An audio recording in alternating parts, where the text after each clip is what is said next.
Welcome to G-Lite concept. Today we are going to use this picture in creating a zoom blur effect.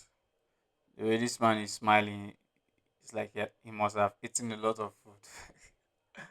Okay, so to do that, let's go to effects, and of course we come to blur, then zoom blur, and let's see what's going to happen.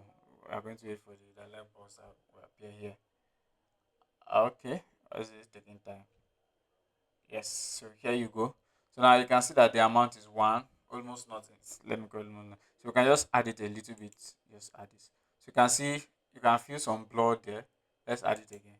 You can see it's increasing. You can see this. So it's as if the man is actually static, but it's like part of him is moving out and it's coming closer. Like okay, let's say his spirit is moving out.